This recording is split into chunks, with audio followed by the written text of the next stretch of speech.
Hi, I'm Emily. I'll be your storyteller today. Many of you use these stories to fall asleep. So before we begin, take a moment to like the video and subscribe. Also, where are you watching from, and what time is it there? Now get comfortable. Close your eyes and let the sound of the rain guide you into the story. I've always considered myself a practical person.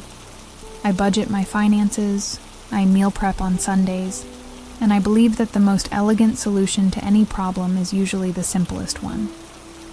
So when I found myself desperately needing a vacation, but facing a laughably small travel fund, I turned to a practical solution: home swapping. The idea was simple and modern. I would trade my cozy, cluttered city apartment for someone else's, somewhere else, for 1 week. A free place to stay in exchange for trusting a stranger with my own. The website was sleek and professional, filled with glossy photos of beautiful homes and glowing reviews from fellow pragmatists. It felt safe, a community built on a foundation of mutual trust and respect. After weeks of searching, I found the perfect match. A man named Ben, whose apartment in a city a few hours away looked like something out of a design magazine. It was minimalist, modern, and impeccably clean. His profile was sparse but friendly, with dozens of positive reviews praising his hospitality and the pristine condition of his home. The communication with Ben was easy and efficient. He was polite, responsive, and asked all the right questions about my own apartment. He wanted to know about the building's security, the neighborhood, the best local coffee shop. They were the same questions I was asking him. It all felt so normal, so reassuringly transactional. We were two responsible adults, making a sensible arrangement that would benefit us both. We agreed on a week in late October, a time when the city would be cool and beautiful. In the days leading up to the swap, I prepared my home with a meticulous, almost obsessive care. I cleaned every surface, left a detailed guide to my appliances, and bought a new set of guest towels. I felt a strange sense of pride, wanting this anonymous man to see that I was a trustworthy, responsible person. I was presenting the best version of myself, of my life, for his temporary inhabitation. The trust I felt had to be earned on both sides. I left my key with my building's concierge, as we had arranged, and set off on my own small adventure. The train ride was filled with a sense of giddy anticipation. I was doing something adventurous, something modern. I was stepping outside my comfortable, predictable routine and embracing a new way of seeing the world. This was not just a vacation. It was an experience, a testament to the new, interconnected world we lived in, where trust could be extended through a screen. Ben's apartment building was a tall, imposing structure of glass and steel, a stark contrast to my own charming pre-war brick building. The lobby was sterile and silent, the air smelling of clean, polished marble. The concierge handed me an envelope with my name on it. Inside was a sleek, modern keycard and a small, folded note. Everything was just as Ben had described. Everything was proceeding with a smooth, professional efficiency. I felt a surge of excitement. His apartment was on the 34th floor. When I stepped inside, my breath caught in my throat. It was even more stunning than the pictures had suggested. The space was a masterpiece of minimalism. White walls, polished concrete floors, and a massive wall of windows that offered a breathtaking, panoramic view of the city below. The furniture was sparse, expensive, and impeccably arranged. There was not a single object out of place. The apartment was almost completely devoid of any personal touches. There were no photographs, no books on the shelves, no clutter on the counters. It was less like a home and more like a high-end hotel suite, a space designed to be impressive but not to be lived in. It felt anonymous, which was perfect. I didn't want to feel like I was intruding on someone's life. I wanted to feel like I was on vacation. This sterile perfection was exactly what I needed. I dropped my bag on the floor and walked through the silent, pristine space. It was beautiful, but there was a strange coldness to it.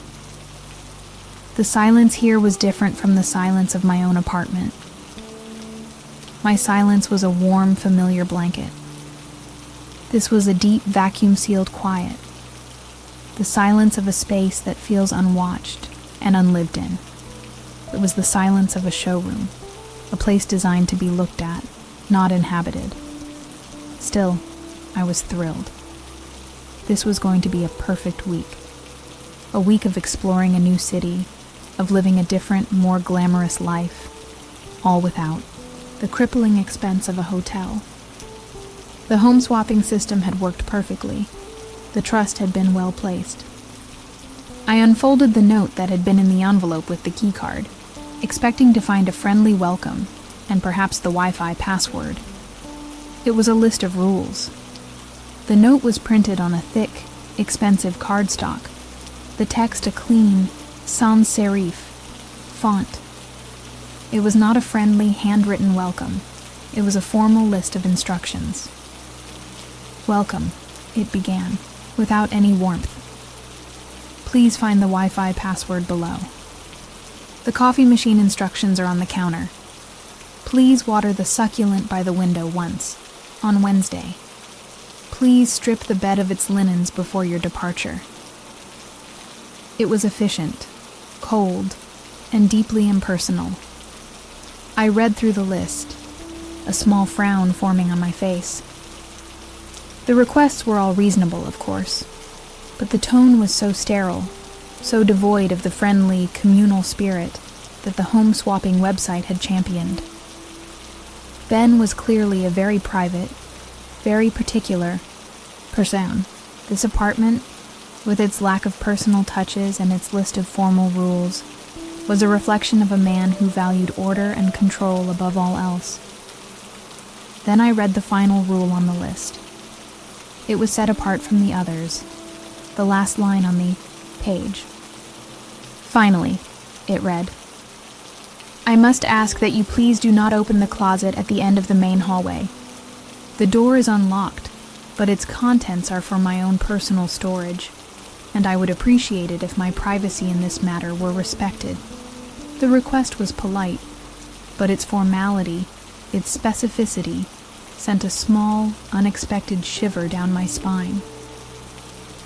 A locked door would have been normal, but an unlocked door that I was forbidden to open. That was strange. It was a test of my willpower, a boundary drawn not with a key, but with a written instruction. It implied a level of trust in me, in my willingness to respect his rules, that was somehow more unsettling than a simple lock would have been. It was a strange, intimate request from a man I had never met, but I was a guest in his home, and I was a practical person. The rule, while odd, was his right to make. I had my own private things in my apartment that I would not want a stranger to go through. His closet was his business. I made a conscious decision to respect his request. I would not go near the closet. I would put it out of my mind completely. I folded the note and placed it on the counter, ready to begin my vacation. I spent the rest of the day exploring the city. The sterile apartment was a perfect base of operations. I walked through bustling markets. I visited art galleries. I ate at a small, crowded noodle shop. The city was vibrant, loud, and full of life, a perfect antidote to the cold, quiet perfection of Ben's apartment. I returned that evening, tired and happy, the strange note and its forbidden closet already a distant thought. That night, I slept soundly in the large, comfortable bed. The silence of the apartment, so high above the city, was absolute. It was a peaceful, dreamless sleep. The swap was a success. Ben's apartment was beautiful, the city was exciting, and I was having the affordable, adventurous vacation I had been dreaming of. My trust in the system, and in the anonymous man whose home I was borrowing, felt completely justified. The next few days were a happy blur of tourism and relaxation. I would spend my days out in the city, and my evenings in, enjoying the spectacular view from the massive windows, a glass of wine in my hand. The forbidden closet at the end of the hall remained just that, a closed door that I walked past without a second thought. I was a good guest. I was respecting the rules. I prided myself on my integrity. The entire home-swapping system was built on the honor system, on the mutual trust between strangers. To break that trust, to snoop through his private things simply because I was curious, would be a profound violation. It would be a betrayal of the very principles that had allowed me this wonderful opportunity. I was a practical person, and the practical, honorable thing to do was to leave the door closed. But curiosity is a strange and powerful thing. It is a seed, and once planted in the fertile soil of a quiet, empty, and mysterious space, it can begin to grow. The more I tried not to think about the closet, the more it began to occupy my thoughts. What kind of personal storage requires an entire closet, yet needs no lock? The question was a small, quiet whisper in the back of my mind, a whisper that was about to grow into a deafening, terrifying scream. The first few days of my vacation were idyllic. I was a tourist in a beautiful city, and Ben's apartment was the perfect sterile home base. I would leave early in the morning and return late in the evening, my mind filled with the sights and sounds of my explorations. The apartment was just a place to sleep, to shower, to recharge. The strange note and its forbidden closet were easy to ignore when my days were so full, so vibrant, so blessedly far away from the apartment's cold, quiet perfection. But by the third day, the novelty of the city began to wear off, and I started spending more time in the apartment itself. And in the long, quiet hours of the afternoon, the space began to feel different. Its minimalism, which had at first felt chic and luxurious, now felt stark and empty. Its silence was no longer peaceful. It was a heavy, expectant void. The apartment wasn't just impersonal. It felt actively, deliberately scrubbed of any trace of a human life, and my attention, with nothing else to latch onto, kept returning to the closet, the single closed door at the end of the long white hallway. It was the only part of the apartment that held any mystery, any personality. It was a single, defiant anomaly in a world of sterile perfection. The rule, "Do not open," was a challenge, a dare. It transformed the door from a simple piece of architecture into a focal point of intense, gnawing curiosity. What could possibly be in there? What kind of personal storage needed to be kept in an unlocked closet in the main hallway of an apartment that was otherwise as personal as a hospital room? The question became a small, obsessive loop in my mind. I would find myself staring at the door from the living room couch, my imagination running wild. Was it something embarrassing? Something valuable? Something illegal? The possibilities were endless, and all of them were more interesting than the stark reality of the apartment around me. I tried to fight the urge. I would read a book, watch a movie, listen to music. But my focus would always drift back to the closet. It was a silent, taunting presence. The more I tried to ignore it, the more powerful it became. It was a test of my character, a battle between my promise to a stranger and my own deeply human curiosity, and I was beginning to feel like my curiosity was winning. I found myself inventing justifications for opening it. What if there was something dangerous inside? A gas leak, a chemical spill. Didn't I have a responsibility to check? The thought was absurd, but my mind clung to it. I was trying to turn my snooping into a noble, responsible act. I was trying to give myself permission to do the one thing I had been explicitly told not to do. The mental gymnastics were exhausting. The apartment itself seemed to be encouraging my obsession. Its profound lack of any other detail, any other point of interest, forced my attention onto the one thing that was hidden. It was a minimalist stage, and the closed door was the only piece of scenery.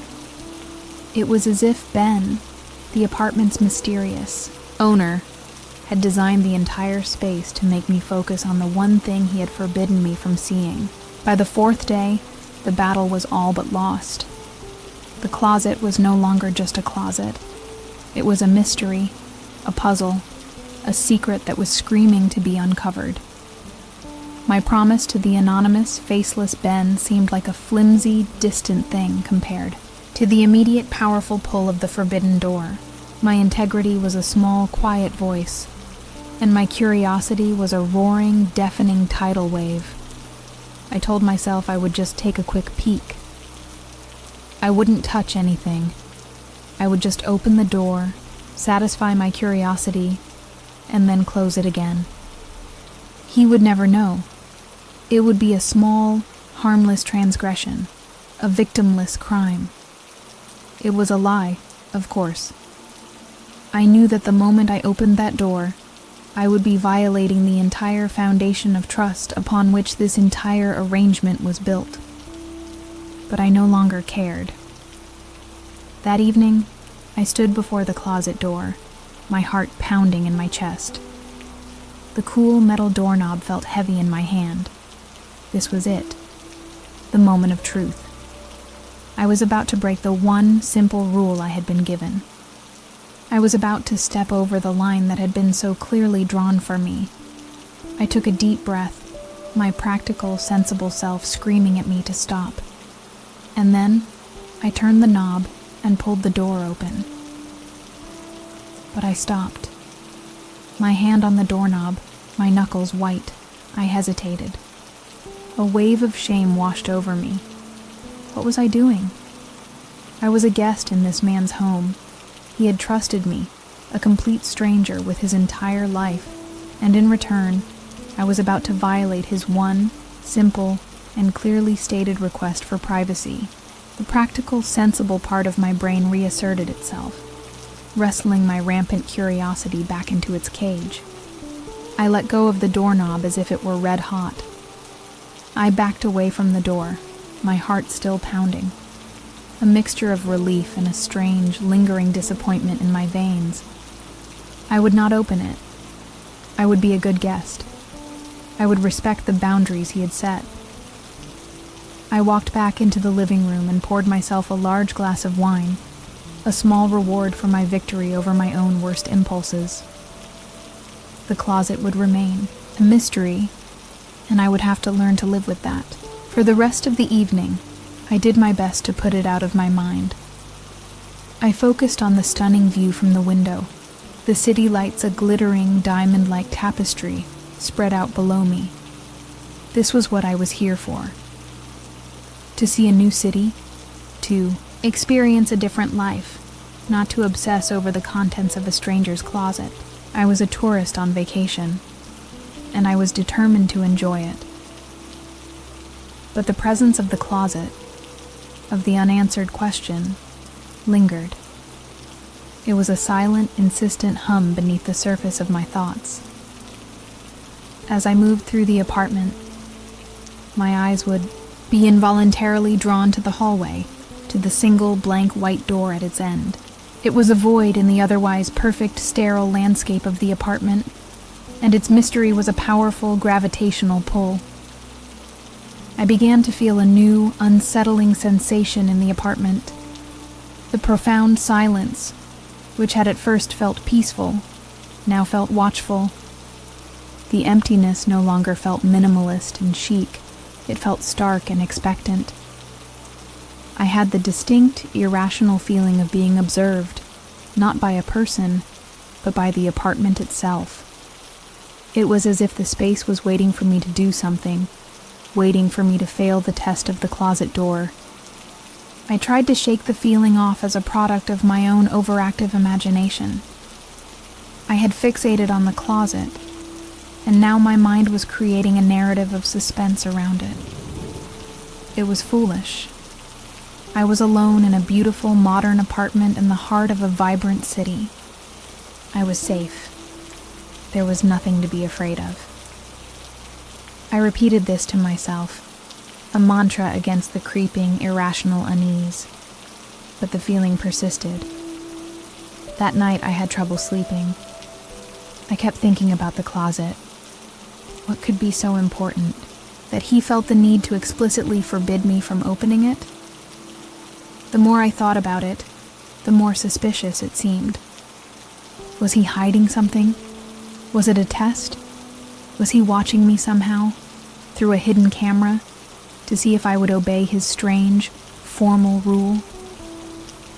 The paranoid thoughts circled in my mind, chasing away any hope of rest. By the morning of the 5th day, my resolve was beginning to fray. The mystery of the closet had become the central feature of my vacation. The city outside, with all its attractions, seemed dull and uninteresting compared to the puzzle that was waiting for me at the end of the hallway. My promise to Ben, the faceless stranger, felt like a distant, flimsy thing. My own need to know was becoming an all-consuming obsession.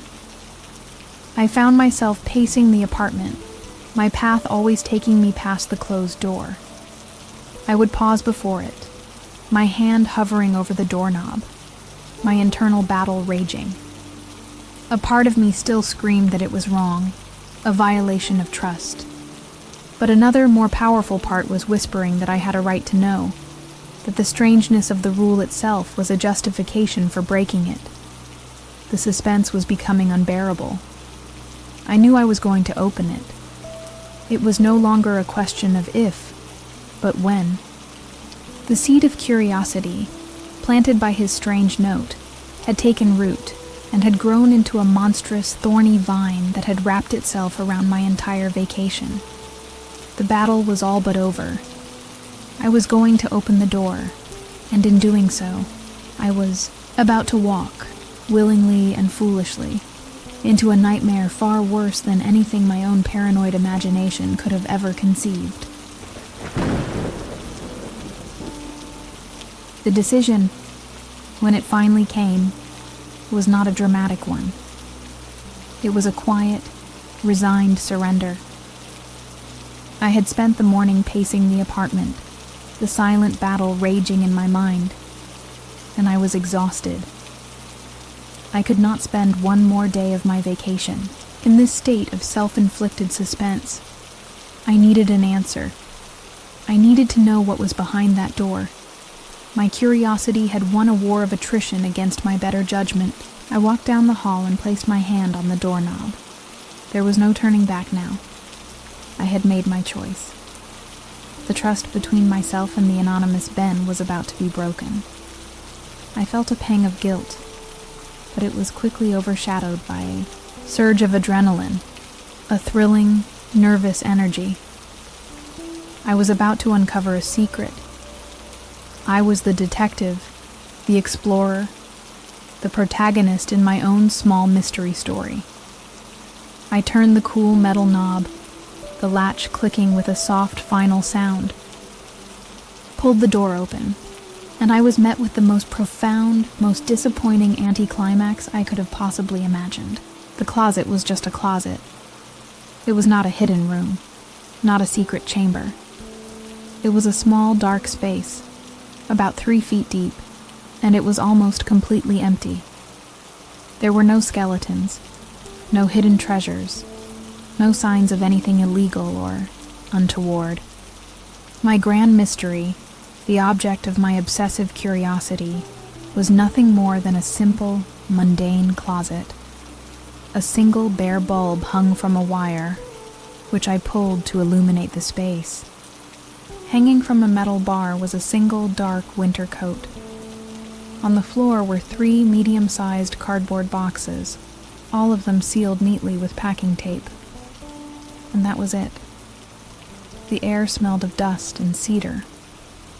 My heart, which had been pounding with anticipation, slowed to a dull, heavy thud of disappointment and embarrassment.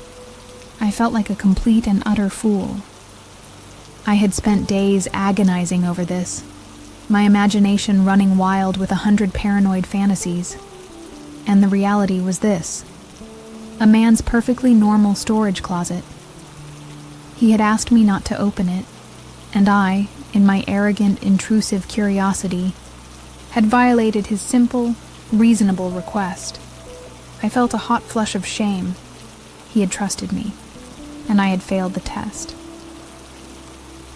I was about to close the door, to hide the evidence of my transgression and try to forget my foolishness, when a small detail caught my eye. The boxes. They were standard moving boxes, but they were completely blank. There were no labels, no marker scribblings indicating their contents. Kitchen. Books. Winter clothes. Nothing. They were anonymous, unmarked containers, which struck me as odd for a man as seemingly meticulous and orderly as Ben. This small, insignificant detail was enough to reignite a tiny flicker of my curiosity. My initial shame was now competing with a renewed sense of mystery. Why would the boxes be unmarked? What was inside them that he didn't want to label? My mind, so recently disappointed, was already starting to build a new narrative, a new puzzle to be solved. I knew I shouldn't. I knew I should just close the door, but I had already come this far. I told myself it was just one last peek. I had already broken the main rule of not opening the door. What was one more small transgression? I would just look inside one box. Just one. To satisfy myself that there was nothing strange going on, to finally put the mystery to rest, so I could enjoy the last few days of my vacation in peace. It was a rationalization, another lie I told myself to justify my own snooping. I knelt on the floor of the hallway and dragged the top box out of the closet. It was not heavy. I took a key from my pocket and used its sharp edge to slice through the thick packing tape, the sound loud in the silent apartment. I lifted the cardboard flaps, my heart beginning to pound again with a mixture of guilt and anticipation. I aimed the light from my phone inside, ready to find old clothes, or books, or some other mundane collection of personal effects. The box was full of paper, not books, but stacks of loose documents, held together with binder clips. There were architectural drawings, the kind with precise blue lines and tiny, detailed measurements. There were pages and pages of handwritten notes, the script a tight, controlled, and spidery scrawl. And there were photographs, dozens of glossy, high-resolution photographs. I picked up the first one from the top of the stack, and the world, tilted on its axis. The photograph was of a house. It was a simple, charming 2-story home, with a small, well-tended garden in the front, and a large oak tree in the yard. It looked cozy, lived in, and completely unremarkable. It was the kind of house you would see in any quiet suburban neighborhood. I frowned, confused. Why would he have this? Was he an architect? A real estate agent? It was a strange but not necessarily sinister thing to have. I put the photo down and picked up one of the architectural drawings. It was a detailed professional blueprint of the same house. Every room was rendered with a precise, obsessive clarity, but there were strange handwritten notes in the margins, written in that same tight, spidery script. South-facing wall has poor insulation. Access to crawl space under the main stairs. Hollow space behind the master bedroom bookshelf. They were notes of infiltration, of vulnerability. A new kind of unease began to creep in, cold and sharp. This was not the work of an architect designing a home. This was the work of someone analyzing it, studying it, dissecting it. I sifted through more of the papers. There were pages of what looked like surveillance logs. Subject leaves for work at 8:15 a.m. Mail delivered at 11:30 a.m. Lights out in the upstairs bedroom at 10:47 p.m. It was a detailed, meticulous record of a stranger's life. I felt a profound sense of violation, but it was on behalf of someone else. I was looking at a complete, obsessive surveillance file on an unknown family, in an unknown house. Ben, my polite, minimalist host, was a stalker. He was a man who used his considerable intelligence and focus to systematically intrude upon the life of a person who had no idea they were being watched. The thought was sickening. I quickly but carefully placed everything back in the box. I sealed it with a roll of clear tape I found in a kitchen drawer, trying to make my intrusion as invisible as possible. My guilt was gone, replaced by a new, more urgent feeling. I was in the home of a dangerous person, a man who was capable of this level of obsessive, calculated stalking. My vacation, my cheap, adventurous holiday, had taken a very dark and unexpected turn. I pushed the box back into the closet and closed the door, the latch clicking shut with a soft finality. I stood in the silent hallway, my mind racing. What should I do? Should I leave? Should I call the police? But what would I tell them? That my home swap partner has a weird, creepy hobby? That he has a box full of notes about a stranger's house? It wasn't a crime. It was just deeply, profoundly disturbing. I decided to stay. To flee would be to alert him that I knew his secret. For now, my ignorance was my safety. I would finish. My vacation, I would leave as planned, and I would report him to the home swapping website. It was a weak, unsatisfying plan, but it was the only one I could think of. I would have to spend the next few days living in the home of a monster, pretending that I didn't know he was one. That night, the apartment felt different again. The sterile silence was no longer just empty. It was predatory. I felt his presence everywhere, in the cold precision of the furniture, in the stark, empty walls. This was the home of a man with a dangerous, hidden life. A man who was capable of a profound and terrifying level of deception. I felt like I was sleeping in a tiger's cage, hoping the tiger didn't realize I knew it had teeth. I thought about the unknown family in the photographs. Did they know they were being watched? Did they feel a strange, inexplicable sense of unease in their own home, just as I was now feeling in this one? I felt a strange kinship with them, a connection to these people I had never met.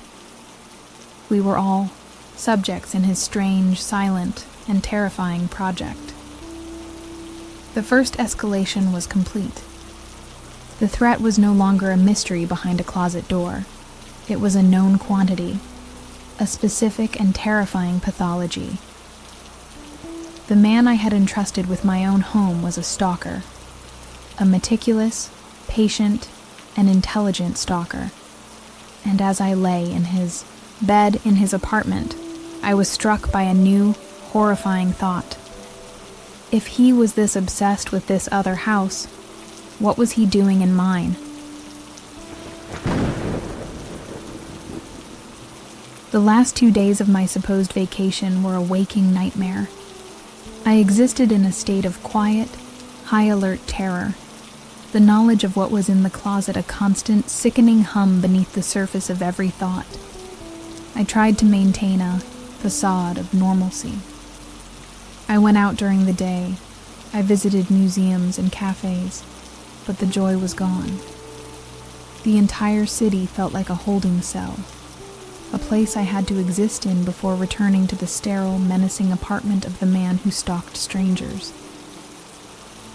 Every moment I spent in his home was agonizing. I felt contaminated by his presence, by his obsession. I saw his meticulous, cold precision in every perfectly arranged object. I imagined him sitting on this very couch, poring over his surveillance notes, his mind a cold, calculating machine of violation. I was living inside the mind of a monster, and the experience was hollowing me out from the inside. I just had to make it through another 48 hours. But on my last night in the apartment, I couldn't resist. My mind was a storm of unanswered questions. Why this other house? Who was the family? The need to understand, to see more, was a powerful, reckless impulse. I told myself it was about gathering more information, about understanding the man who was, at that very moment, living in my home, surrounded by my things. I knew it was a foolish, dangerous idea. I did it anyway. I walked back to the closet at the end of the hall, my heart pounding a slow, heavy drum of dread. I opened the door. The box was still there, exactly as I had left it. I dragged it out into the hallway one last time, my movements now feeling less like a trespasser and more like a detective returning to a cold case. I needed to look again. I needed to see what I had missed in my initial panicked discovery. I sat on the floor, the contents of the box spread out before me like a horrifying feast. The glossy photographs, the precise blueprints, the pages of spidery handwritten notes. I picked up one of the surveillance photos.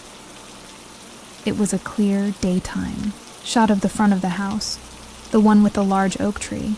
It was a charming house, the kind I had always dreamed of owning myself one day. A place that felt safe and warm. I studied the photograph more closely this time, my eyes scanning for details I might have missed. The color of the front door was a specific, cheerful shade of blue. There was a small, decorative birdhouse hanging from a branch of the oak tree. There was a slight crack in the pavement of the front walk, right near the second step. These were the small, intimate details of a home, the kind of things only a person who lived there, or a person who watched it obsessively, would ever notice, and it was in those details that the horror truly began to reveal itself. The birdhouse. It was a whimsical, hand-painted thing, shaped like a tiny lighthouse. It was identical to the one my father had built for me years ago, a gift I cherished, a gift that now hung on the oak tree in my own front yard. My breath caught in my throat. It couldn't be.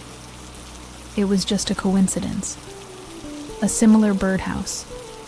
That's all. But my eyes darted back to the photograph, my mind racing. The crack in the pavement. I knew that crack. I had stubbed my toe on it just last month. And the front door. I had painted that door myself.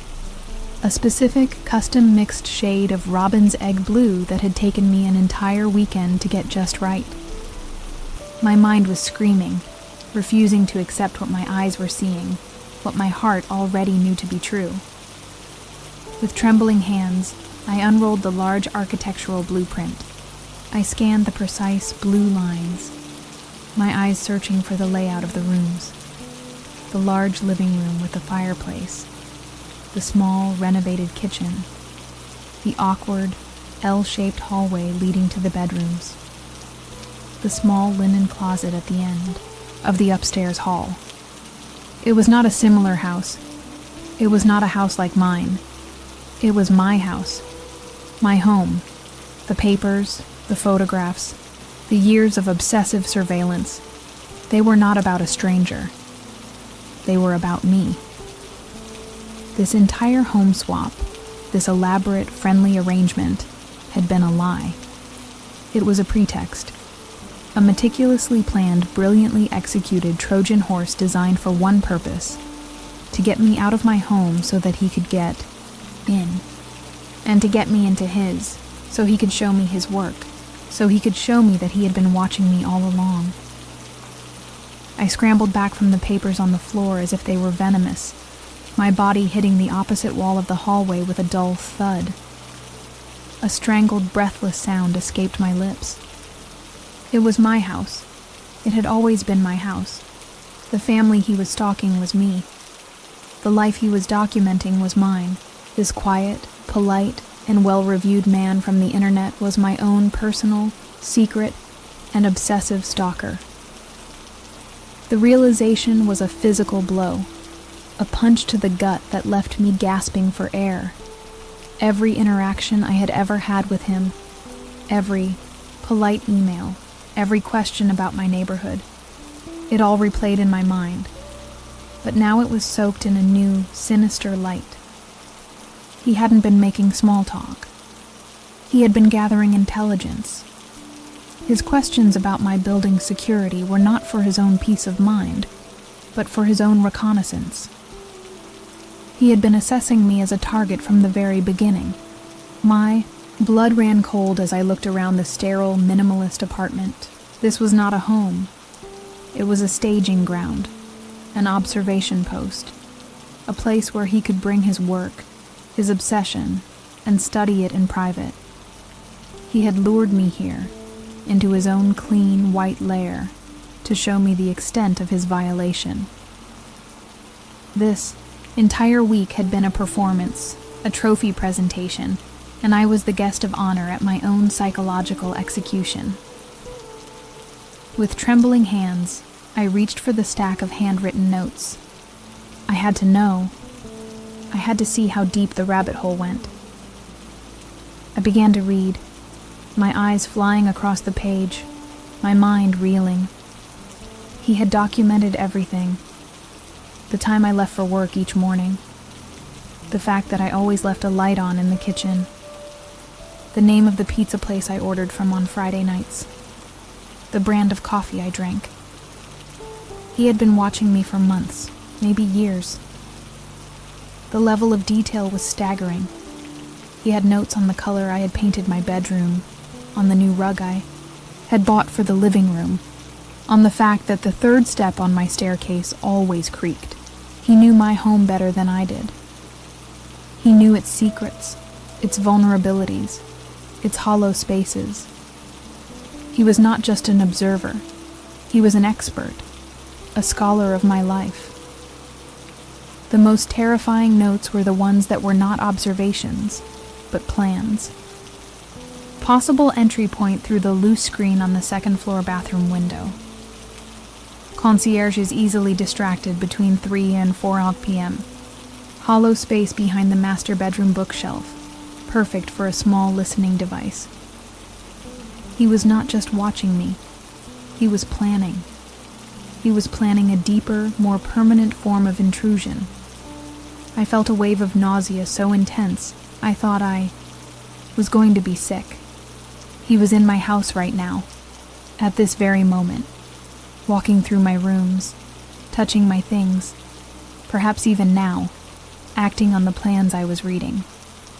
He was not just a guest in my home.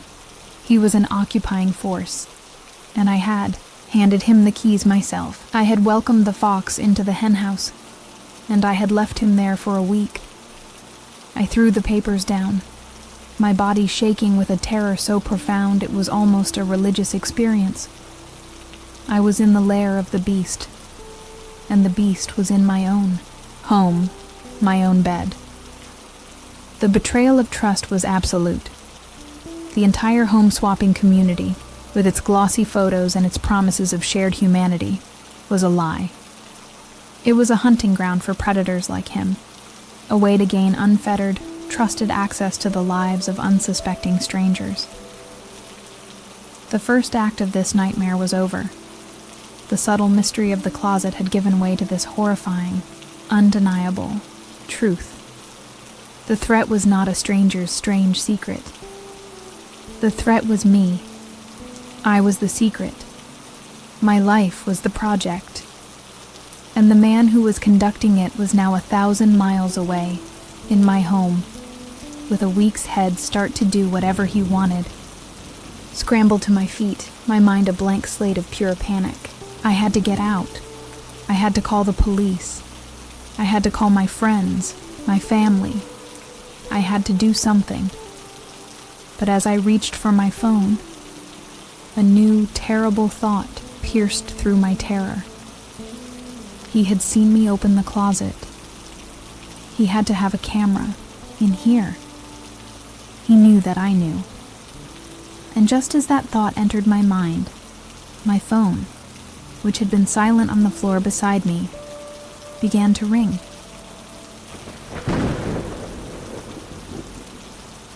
The ringing of my phone was the loudest sound I had ever heard. It was a violent, piercing shriek that shattered the horrified silence of the hallway. I stared at the screen, at the words "unknown number" glowing with a malevolent light. I knew who it was. It was him. He had watched me find his secret. He had watched my world crumble, and now he was calling me. A final, triumphant twist of the knife. My mind screamed at me not to answer, but my hand, moving with a will of its own, reached for the phone. I answered the call. I didn't say anything.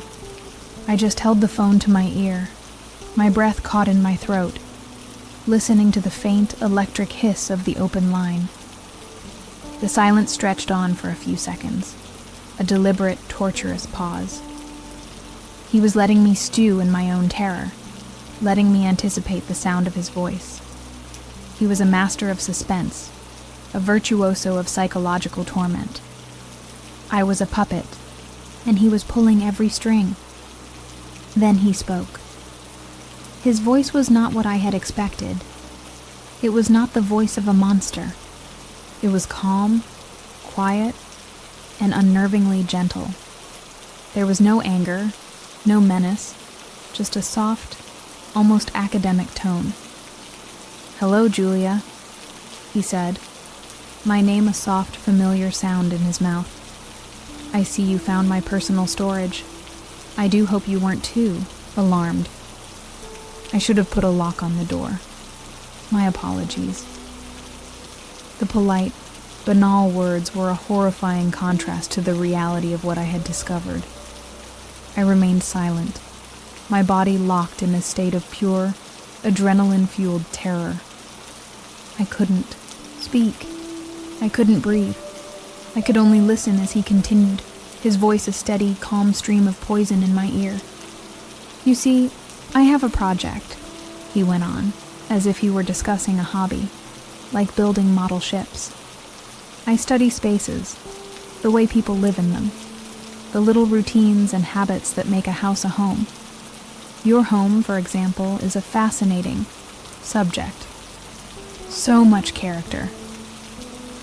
I still couldn't find my voice. He knew. He knew I had opened the closet.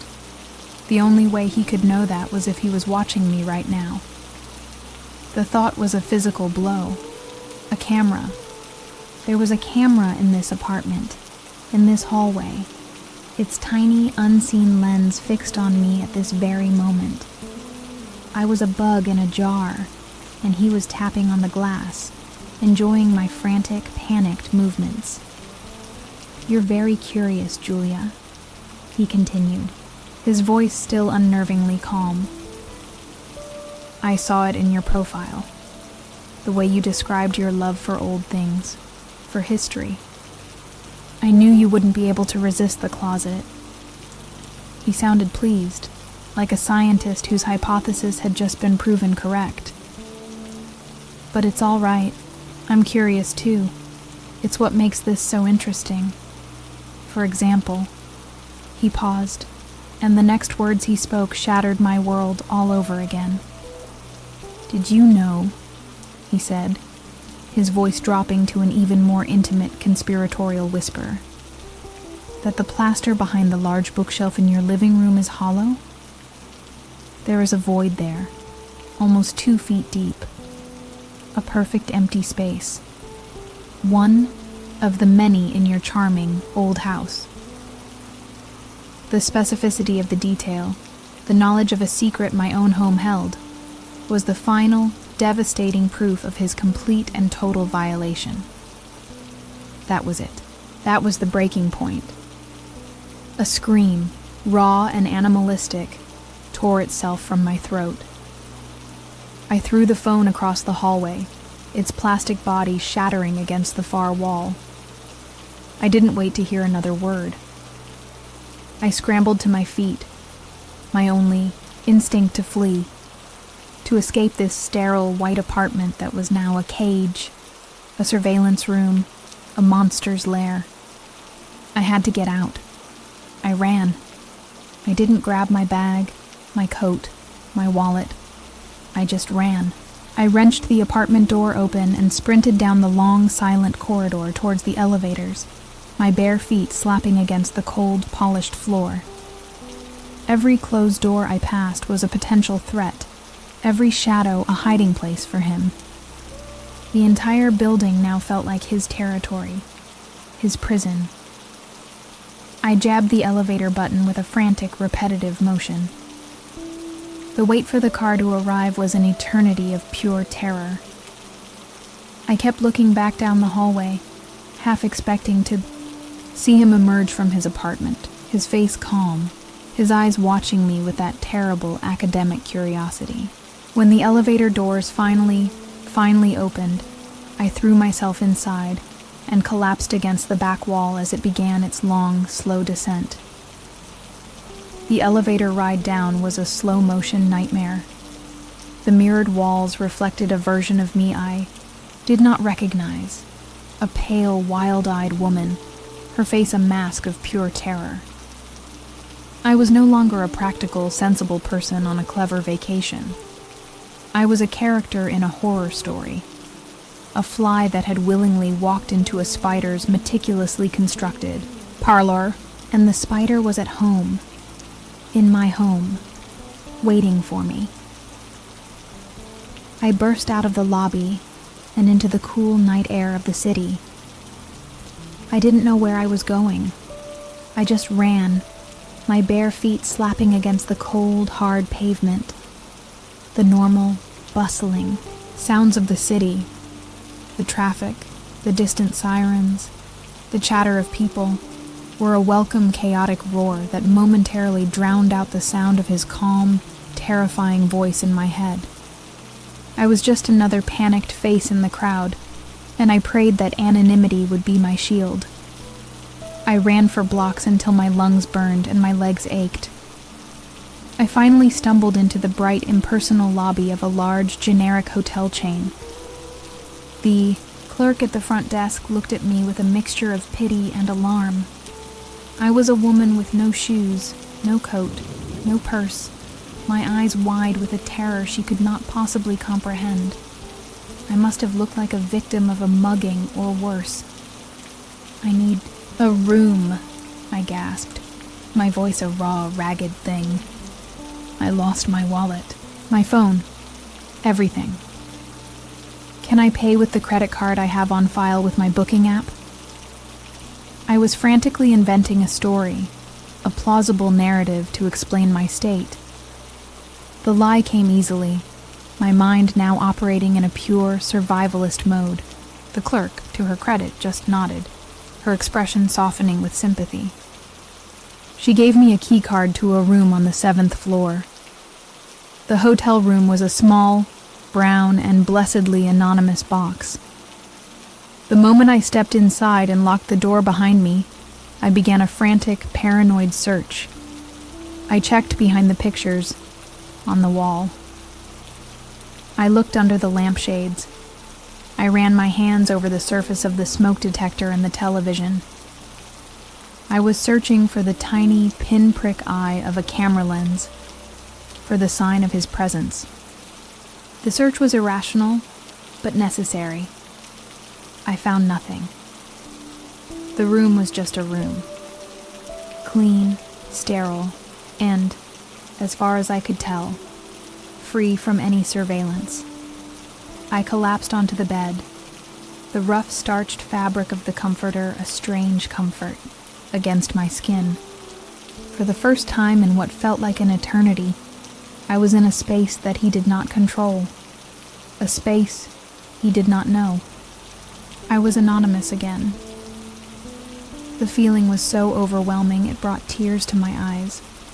I had escaped. I had fled his lair, his apartment of horrors. I had severed the immediate connection. He could not see me here. He could not speak to me here. The hotel room was a neutral territory, a temporary sanctuary. I knew it was not a permanent solution, but for tonight, it was enough. The terror began to recede, replaced by a deep, bone-weary exhaustion. I was safe, if only for a few hours. This brief, fragile sense of security was a powerful anesthetic. In the clean, impersonal hotel room, the events of the last few days began to feel distant, almost unreal. The closet, the blueprints, the calm, terrifying voice on the phone. It was all so bizarre, so outlandish, that it felt like a nightmare I was finally waking up from. Perhaps I had won. Perhaps my fleeing had been the final move in the game, a forfeiture that he had accepted. I fell into a deep, dreamless sleep, the sleep of a body and mind that have been pushed to their absolute limit. The next day, in the light of the morning, I felt a renewed sense of strength. I was a survivor. I had been targeted. I had been terrorized. But I had escaped. I would call my bank, cancel my cards, and figure out a way to get home. I would never go back to his apartment, and he would never find me again. But my safety was an illusion, a temporary peace I had granted myself, because the alternative was too much to bear. I had escaped his apartment, but I had not escaped him. I believed that the physical distance between us was a shield, but I had failed to understand the true nature of his reach. He was not just a man in an apartment. He was a ghost in the machine. And his next move would prove that he didn't need to see me to show me that he was still there. The anonymous hotel room was my sanctuary for 2 days. I spent the time making the necessary calls, a series of logistical steps that felt blessedly, mind-numbingly normal. I called my bank and canceled my credit cards, reporting them as stolen. I arranged for a friend to wire me some emergency cash, and I booked a train ticket home. My vacation was over. My only goal now was to get back to my own city, to my own life, and to figure out how to reclaim my home from the man who was currently living in it.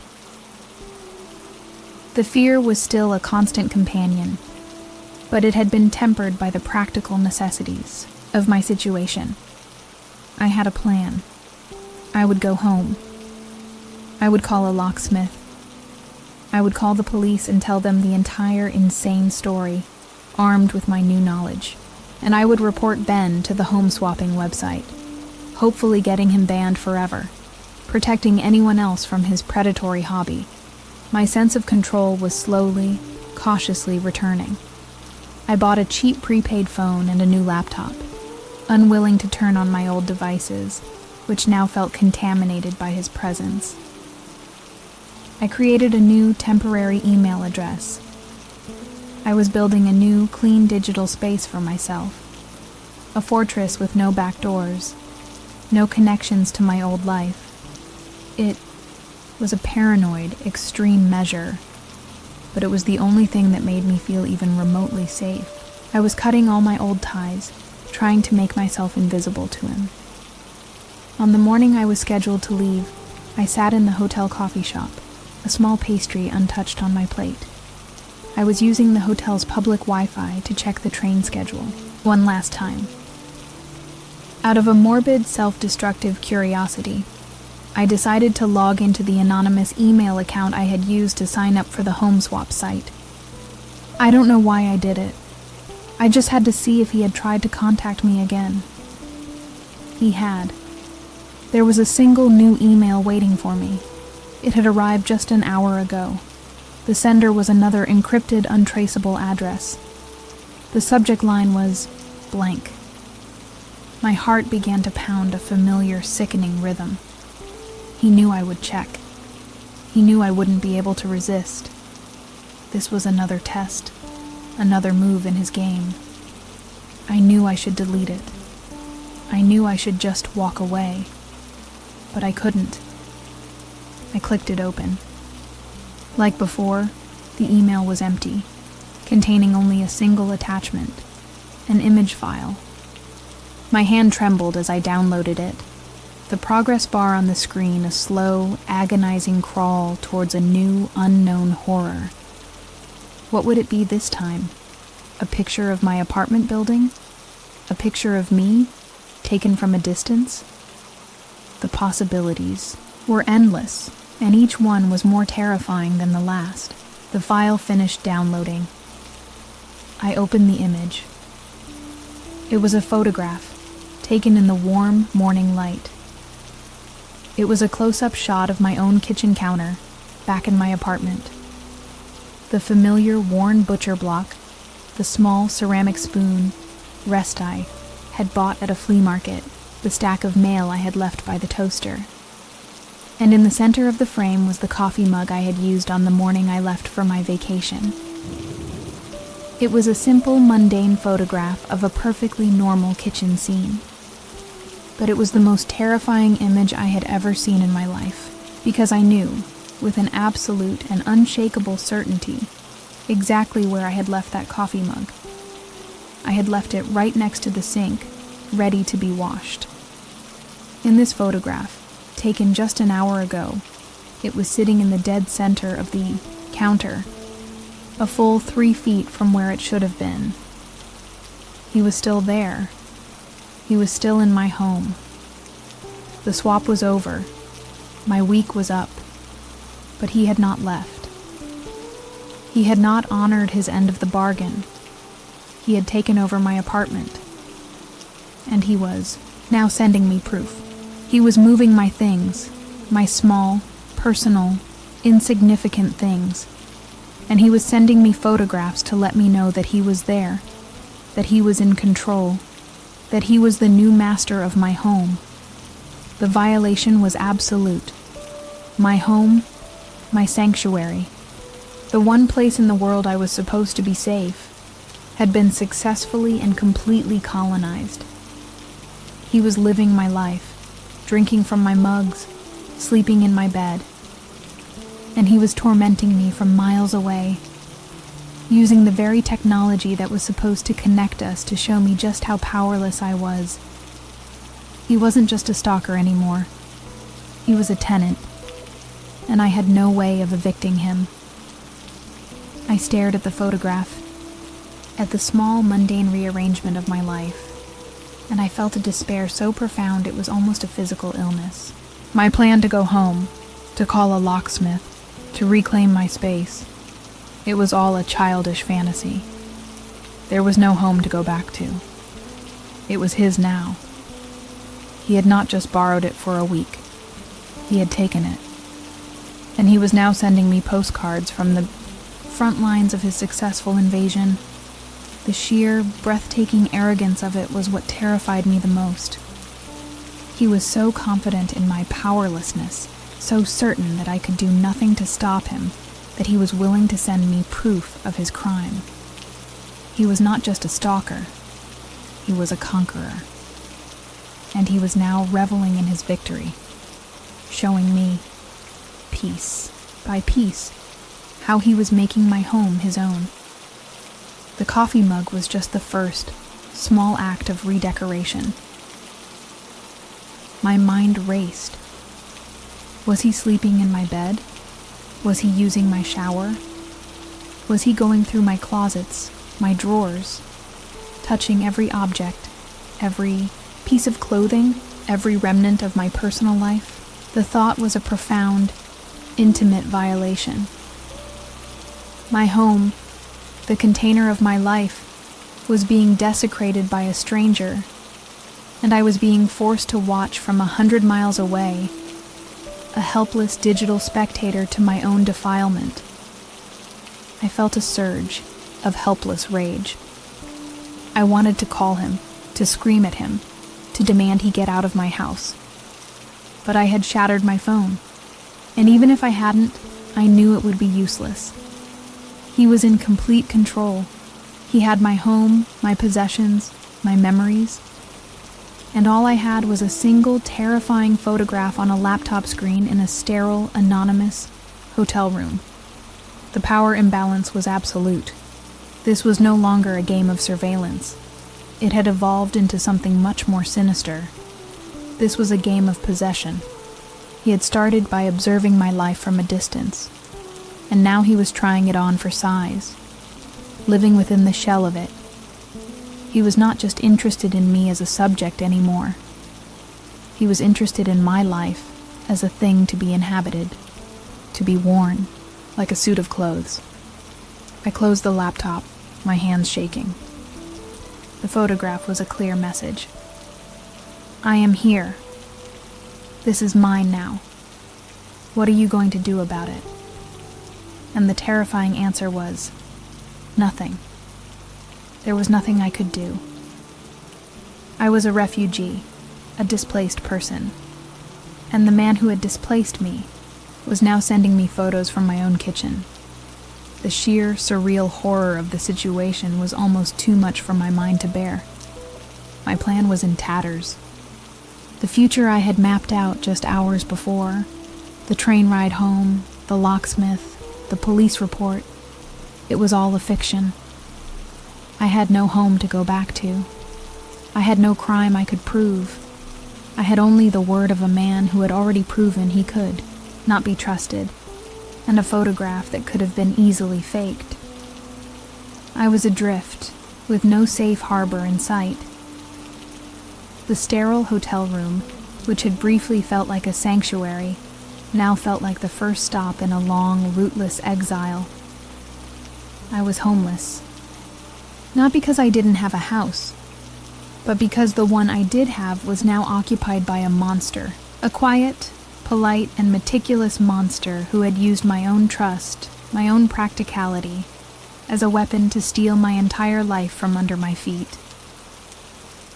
The psychological game had entered a new, terrifying phase. He was no longer just watching me. He was erasing me. He was moving my things, claiming my space, and in doing so, he was slowly, methodically, deleting my presence from my own life. I was becoming a ghost, a spectator to my own existence, while he, the quiet man from the internet, was becoming the new, real tenant of my world. And I knew, with a certainty that was a cold, hard knot of dread in my stomach, that this was just the beginning.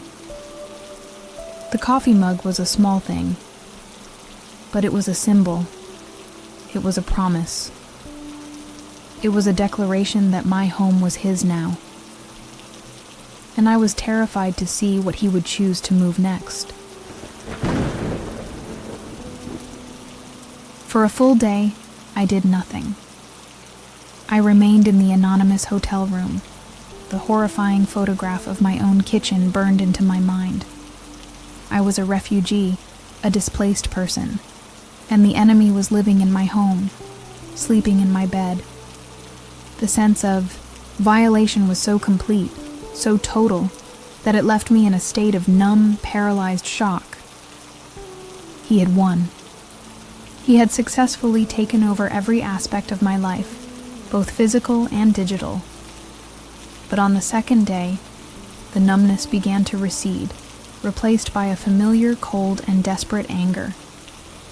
This was not his home. It was mine. He was a trespasser, an intruder. And his latest email, his photograph of my moved coffee mug, was not just a piece of psychological torture, it was evidence. It was proof that he was, at this very moment, illegally occupying my property. This was no longer a strange, unbelievable story. This was a simple, provable crime. My resolve hardened. I had a new plan. I would not be a helpless victim anymore. I would use the system, the one that had failed me so many times before. But this time, I would come to them with a clear, undeniable, and actionable crime. I looked up the number for the police department in my own home city. My hands were steady as I dialed. I was no longer reporting a feeling. I was reporting a breaking and entering. I explained the situation to the dispatcher on the other end of the line, my voice calm and deliberate. I told her about the home swapping arrangement. I told her about the man who was now refusing to leave my apartment, who had locked me out of my own life. And I told her that I had just received a time-stamped photograph from him, taken from inside my kitchen, proving that he was in the residence right now. The dispatcher, to her credit, took the report seriously.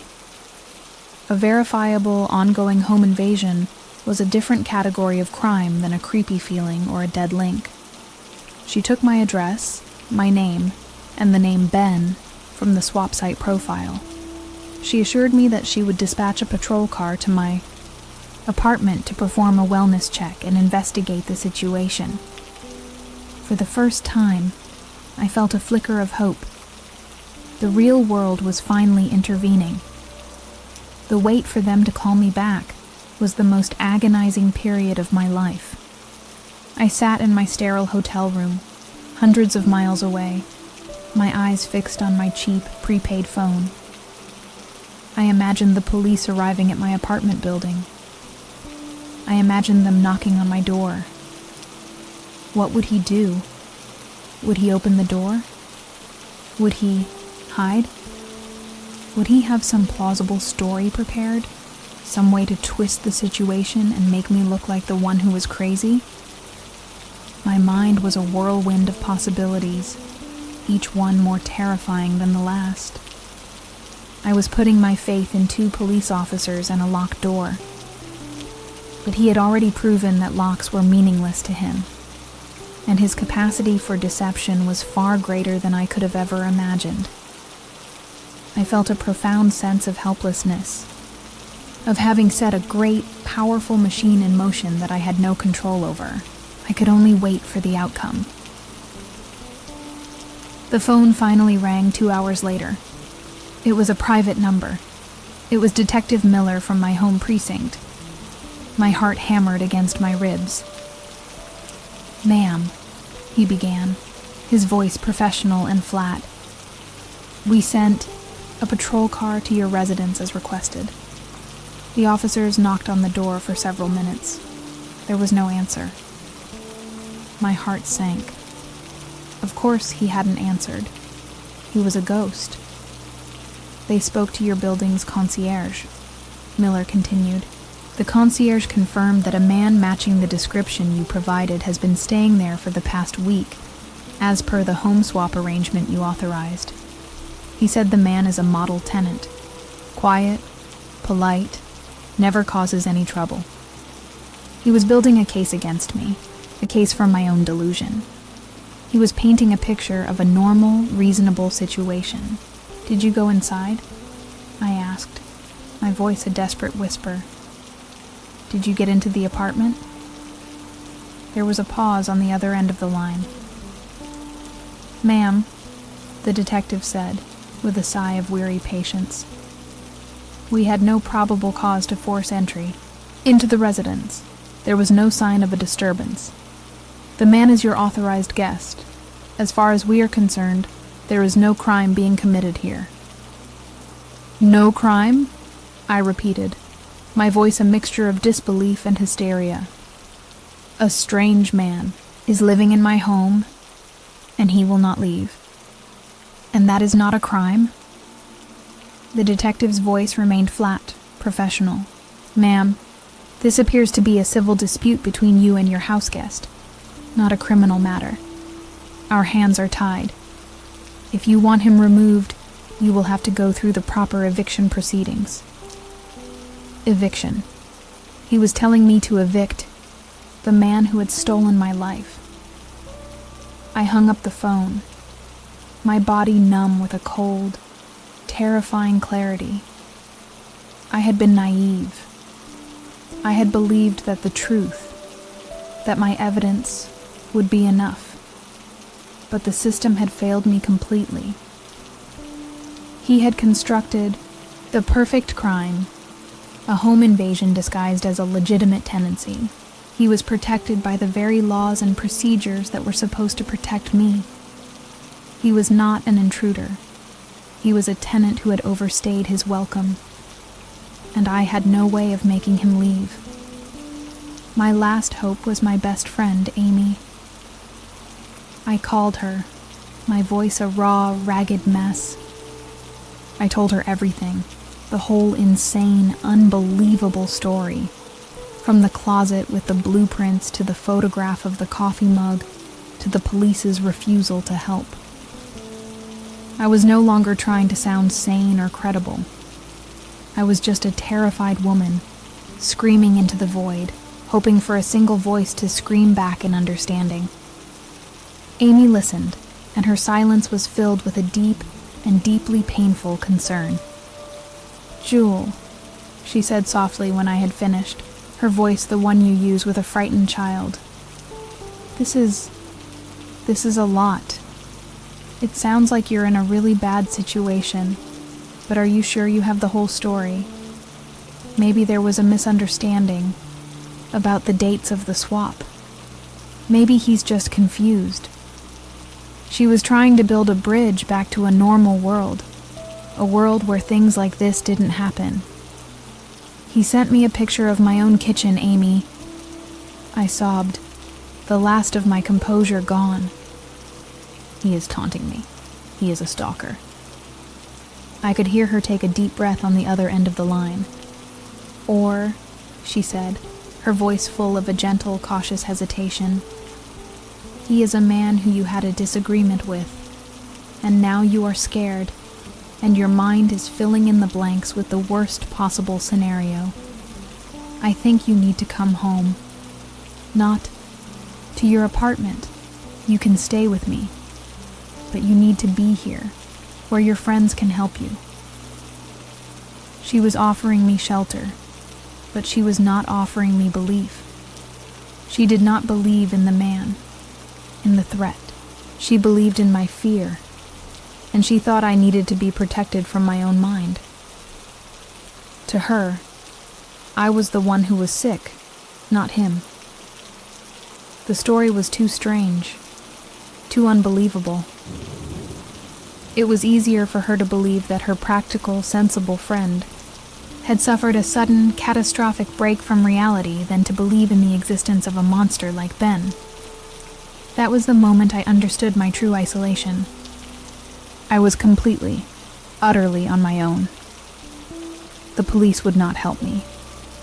My friends did not believe me. I was a refugee from my own life, and the world had refused to grant me asylum. My tormentor had not only taken my home, he had taken my credibility.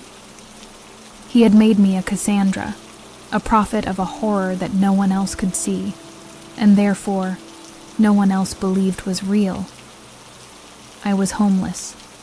I was a fugitive, and the man who had done this to me was at this very moment, likely sleeping in my bed, surrounded by my things, completely protected by the laws of society and the disbelief of my friends. He had won. He had won so completely, so totally, that he had erased me from my own life and had made the world complicit in my erasure. I spent another night in the sterile, anonymous hotel room, but it was not a sanctuary. It was a prison cell. I was trapped in a world where I had no home, no credibility, and no allies. The game he was playing was a masterpiece of psychological terror, and I had been outmaneuvered at every single turn. He had anticipated my every move, and he had a counter for everything. And as I lay in the strange bed, staring into the darkness, a new and more terrifying thought began to form. He had sent me a picture. He had called me. He had shown me his power from a distance. But that game was over now. He knew I had no one to turn to. He knew I was alone and discredited. What would he do now, with that knowledge? The game of remote. Terror was over. The time for direct contact was about to begin.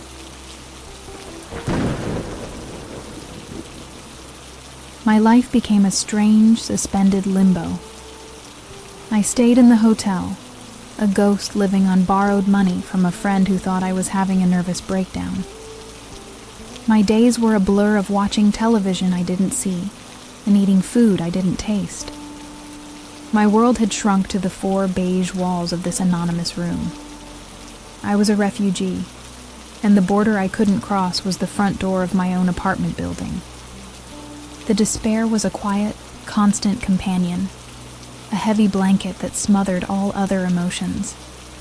I was afraid to go home, but I was also afraid to stay away. Every day that passed was another day that he was in my space, making it his own. I imagined him sleeping in my bed, reading my books, his presence slowly overwriting my own, like a new file being saved over an old one. The thought of my home, once a source of comfort and pride, was now a source of profound, sickening violation. He hadn't just taken my apartment. He had taken my past, my present, and my future. I knew he would contact me again. It was the only certainty I had left. He was a performer, and a performer needs an audience.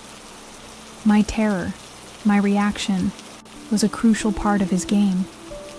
I found myself obsessively checking the new sterile email account I had created, my finger hovering over the refresh button. I was a prisoner, willingly waiting for the next dispatch from my jailer, because the not knowing was somehow worse than the knowing. The email arrived a week after the photograph of the coffee mug. It came late at night, just as I was trying to force myself to sleep.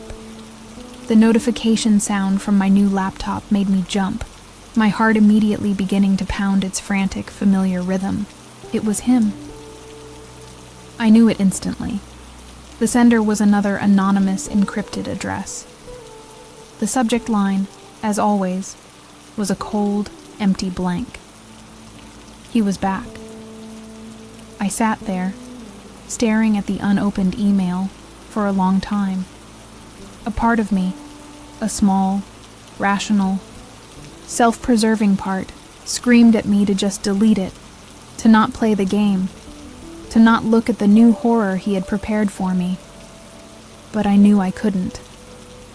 I was a moth, and his strange, terrible flame was the only light in my dark new world. I had to know. I had to see what he had done now. I opened the email. It was the same as before, a blank page containing only a single blue hyperlink. No words, no taunts, just the link. A doorway to a new circle of my own personal hell. His methods were so clean, so sterile. He let the images, the proof of his violation, do all the talking. He was a minimalist of terror, and his artistry was in his restraint. He knew the image alone would be enough to destroy me. My hand was shaking as I moved the cursor over the link. I felt a profound sense of self-loathing. I was a willing participant in my own torture. I could stop this at any time by simply refusing to look. But I couldn't. His game had become my entire reality, and I was compelled to see it through to its conclusion, no matter how horrifying. With a sense of faded, grim resignation, I clicked the link. The web page opened. It was not a static image this time. It was a video player, a black rectangle with a single white play icon in the center. My blood ran cold. A video, a moving picture. This was a new escalation, a new level of intimacy I was not prepared for. What had he filmed? What terrible, private moment had he captured? I stared at the play button, my mind a screaming chaos of possibilities. I had to press it. I had to know what he had seen. I clicked the play icon. The screen remained black for a moment, and then the video feed flickered to life. It was not a pre-recorded video. It was a live feed. The image was grainy, the lighting low, but the location was unmistakable. It was my bedroom. My own bed, with its familiar blue comforter and the pile of books on my nightstand. I was looking at a live video feed from a hidden camera in my own bedroom.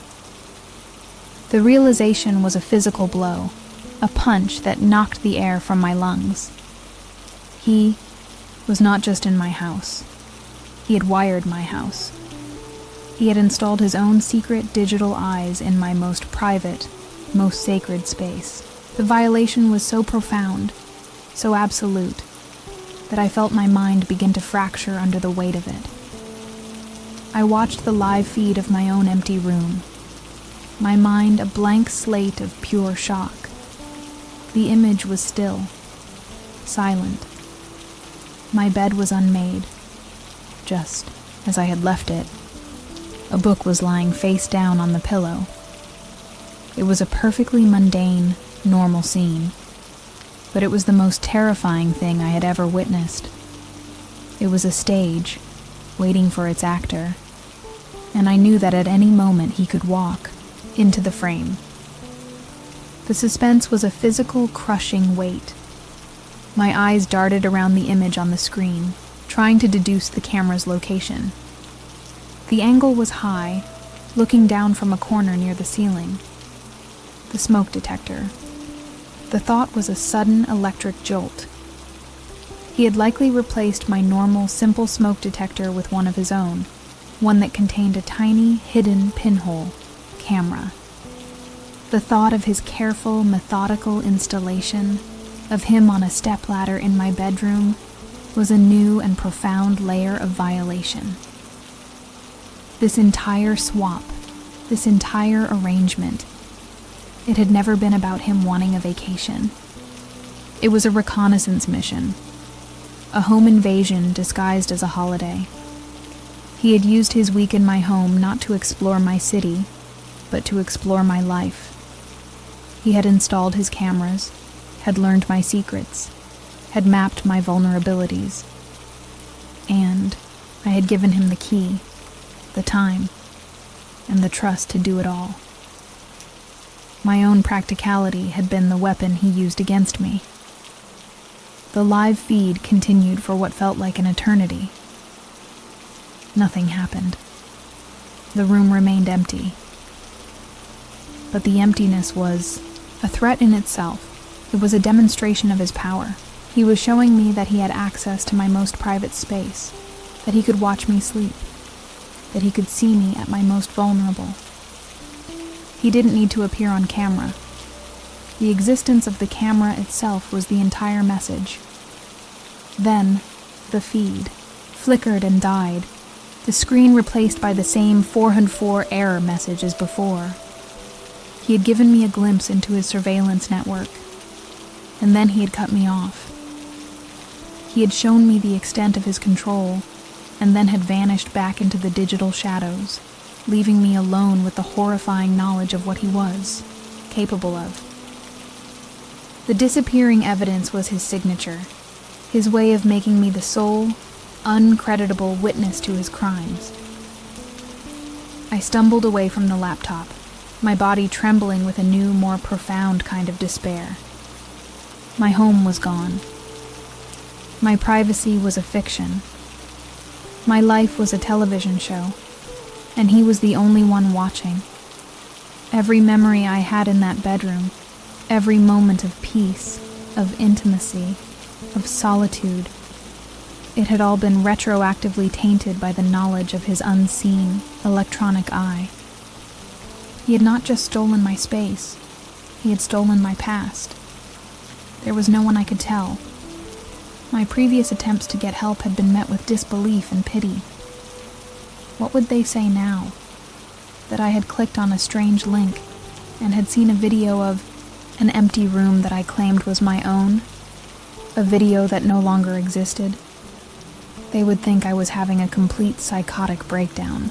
He had perfectly, brilliantly engineered a situation where my reality was completely unbelievable to anyone but myself. My isolation was now a fortress, built by him, brick by brick, with every clever, untraceable act of terror. He had successfully severed me from the world, from my friends, from the authorities, from my own sense of sanity. I was adrift in a sea of paranoia, and he was the only other person on the water, the silent, patient fisherman who was slowly, methodically, reeling me in. The second act of his horrifying play was over. He had proven his dominance in every possible arena. He had shown me his research. He had shown me his presence in my home. And now, he had shown me his eye, his constant, unblinking surveillance of my most private space. There were no more veils to be lifted, no more secrets to be revealed. I was completely and utterly exposed. I sat in the dark of my anonymous hotel room, a refugee from a life that was no longer mine. The game was no longer about if he could get to me. He was already there. The only question left was what he wanted. What was the end game of this elaborate, terrifying performance? And as I stared at the blank wall, I knew, with a certainty that was the death of all hope, that I was about to find out. The image of my own empty bedroom, broadcast live to my laptop screen, was the final straw.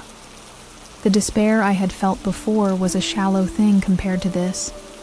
This was a violation so total, so absolute, that it transcended fear and became something else entirely. It was a hollowing out of my very existence. My home, my privacy, my past, my present. He had consumed it all, leaving me with nothing but the flickering image of his victory.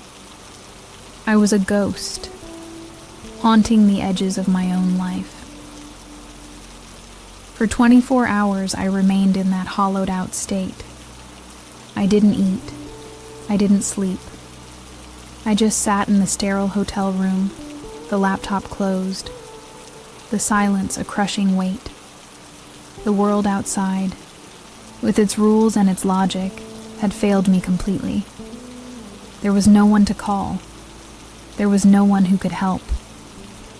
The man known as Ben had created a perfect, hermetically sealed nightmare, and I was its only inhabitant. He had won, but on the second day, as the sun streamed through a gap in the hotel curtains, a new feeling began to stir in the pit of my stomach. It was not hope. It was something harder, colder. It was rage, a pure, undiluted, and beautifully simple rage. He had taken everything from me. He had left me with nothing to lose. And a person with nothing left to lose is no longer a victim. They are a weapon, waiting to be fired. The fear did not vanish, but it was no longer the paralyzing agent it had once been. It was now just fuel for the fire of my anger. I would not spend the rest of my life as a refugee in a series of anonymous hotel rooms. I would not surrender my home, my life, to this digital phantom. He had pushed me to the breaking point, but instead of shattering, I had been forged into something new, something he would not be expecting. I would no longer play his game by his rules. The game of remote terror, of watching and being watched, was over. I was going to start a new game. A game of confrontation. A game of consequences.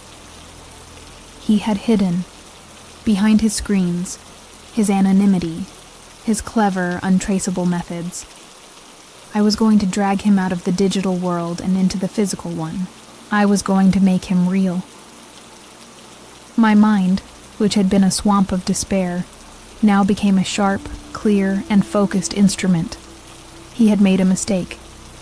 In his arrogance, in his desire to show me the full extent of his power, he had shown me his lair. He had led me to his command center.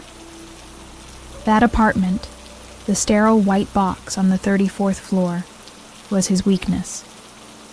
It was the one physical place that connected his digital world to the real one. And I had a key.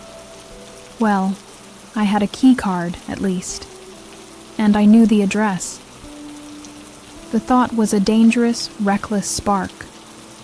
To go back there, to the scene of my greatest terror, was an act of madness.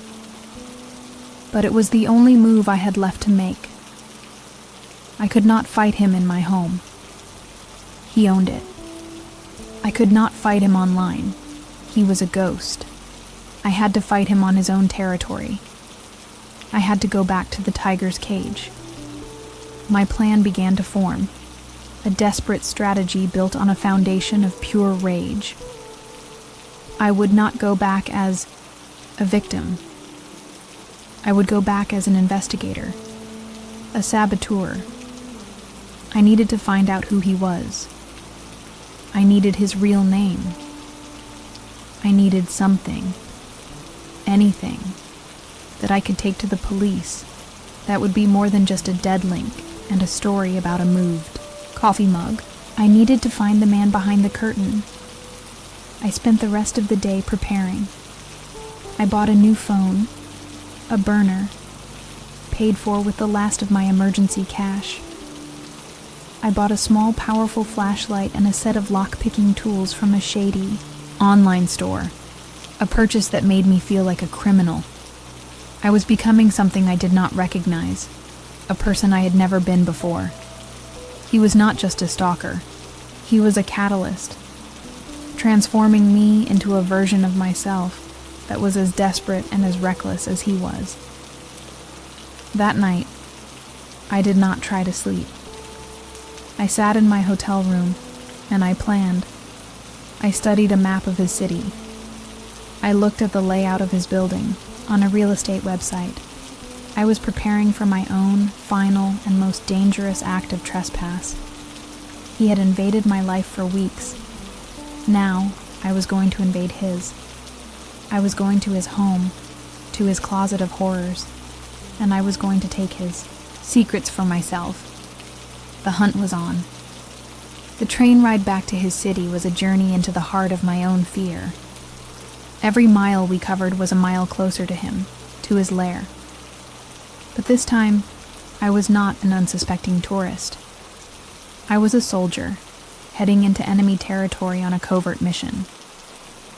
I sat in my seat, my backpack with my new tools at my feet, and I stared out at the passing landscape with a cold, clear focus. The fear was a current running through me, but my rage was the hand on the rudder, steering me forward. I arrived in his city late at night. The darkness was a comfort, a cloak for my own clandestine activities. I took a taxi to his neighborhood, my heart pounding a steady, heavy rhythm. When I saw his tall glass and steel building looming in the distance, a jolt of pure, instinctual terror shot through me. This was the place, the source of it all. I took a deep breath, steadied my nerves, and walked towards the entrance, a ghost returning to the scene of her own haunting. The key card he had given me was still in the pocket of the jeans I had fled in. I approached the sleek, modern entrance and held the card up to the scanner. A small green light blinked, and the lock clicked open. The sound was a small, quiet permission, an invitation back into the nightmare. I slipped into the silent, marble-floored lobby, my heart in my throat. I was inside. The first barrier was breached. The elevator ride up to the 34th floor was the longest ride of my life. I stared at my own pale, determined reflection in the mirrored walls. I did not look like the same woman who had been here just a few days ago. That woman had been full of excitement and trust. This woman was a creature of anger and fear, her face a hard, grim mask. He had created this version of me, and now she was coming for him. I stood before the door to his apartment, the same door I had burst through in a blind panic. This time, I was calm. I held the keycard up to the lock, the green light blinking its silent welcome. The lock clicked open. I pushed. The door opened slowly, my flashlight held before me like a weapon, its beam cutting through the darkness of the pristine, silent apartment. It was exactly as I had left it. Empty. Waiting, I didn't bother to search the main rooms. I knew what I was here for. I walked with a steady, determined pace down the long, white hallway, my footsteps echoing in the profound silence. I walked towards the single closed door at the end of the hall. The door to his closet. The door to his command center. The door to his secret world. I had opened it before out of a foolish curiosity. This time, I was opening it with a purpose. I turned the knob, the sound loud in the stillness, and pulled the door open. The single bare bulb was still off. I shone my flashlight inside. It was just as I had left it. The single dark coat. The 3 blank cardboard boxes. One of them, the one I had opened, was still sitting on the floor where I had left it, its flaps open, its contents a messy pile of my own violated life. But I was not here for the things I had already seen. I was here for what I had missed. In my panic, I had only looked at the top layer of the box. I had not dug deeper. I knew, with a certainty that was a cold fire in my gut, that the key to his identity had to be in here somewhere. A man this, meticulous, this obsessive, would keep records. He would have a file on himself, a backup, a source code. I knelt on the floor, my flashlight beam steady, and I began to carefully, methodically, go through the contents of the box. I was no longer a victim, horrified by the evidence. I was an investigator, searching for a single clue, a single name, a single piece of information that would give me the power to fight back. I was sifting through the ashes of my old life, searching for a weapon to build my new one. I was done being the observed. I was done being the subject. My trespass into his most private space was an act of war. He had shown me his world, and now I was going to dissect it, piece by piece, until I found his name. The huntress was in the lair of the beast, and she was not leaving until she had its heart. I worked with a cold, detached precision, the adrenaline giving way to a state of hyper-focus. I laid out the contents of the first box on the floor, my flashlight beam acting as a surgical lamp. The first file was mine, a thick manila folder, simply labeled Subject A. Inside were the blueprints, the photos, the horrifyingly detailed logs of my life. Seeing it all spread out on his floor, I felt a strange sense of detachment. It was evidence now, not just a source of terror, but there were other files. Tucked beneath my own was Subject B and Subject C. I opened them. Each one contained a similar, horrifying collection of surveillance on other women. Blueprints of their homes, photos of their cars, notes on their routines. All of them, I realized with a sickening lurch, had profiles on the same home-swapping website. He was a serial predator, using the site as his own personal catalog to select his targets. I was not the first. This discovery did not bring comfort. It only amplified the horror. He was a practiced expert, a man who had honed his craft over multiple projects. My case was not unique. It was just his current obsession. As I sifted through the files, a clear pattern emerged. He always chose women who lived alone, in homes with a certain amount of character, a certain amount of history. Homes with charming, exploitable flaws. Homes with empty spaces. I put the other files aside. They were a problem for the police, for another day. My focus was on him. Who was he? I moved on to the second box. This one was different. It wasn't filled with surveillance notes. It was filled with technical manuals, wiring diagrams, and old work orders. It was the toolbox of his trade, the source code of his dark expertise. I began to sift through the documents, searching for a name, a company, anything. The manuals were for high-end, sophisticated security systems, not the kind you buy at a hardware store, but professional-grade equipment used for corporate and private security. There were manuals for hidden cameras, for remote audio recorders, for systems that could bypass standard Wi-Fi networks and create their own invisible closed-circuit loops. I was looking at the playbook for my own haunting. He had used his professional knowledge to become the perfect ghost. Then I found a stack of old invoices tucked at the bottom of the box.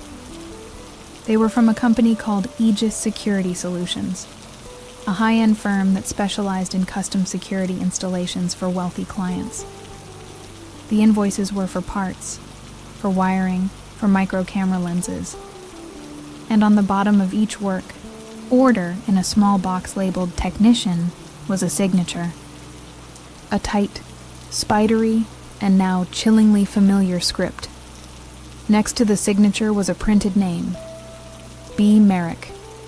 Ben, the name he had used on the home swap site. This was him. But it was still a partial name, a professional identity. I needed more. I dug deeper into the box, my fingers searching for something more personal, something that would give me his full name, his real identity. There had to be something here, a payslip, a piece of mail. And then I found it. It was a worn, leather-bound portfolio, the kind a technician might use to carry their certifications. I opened it.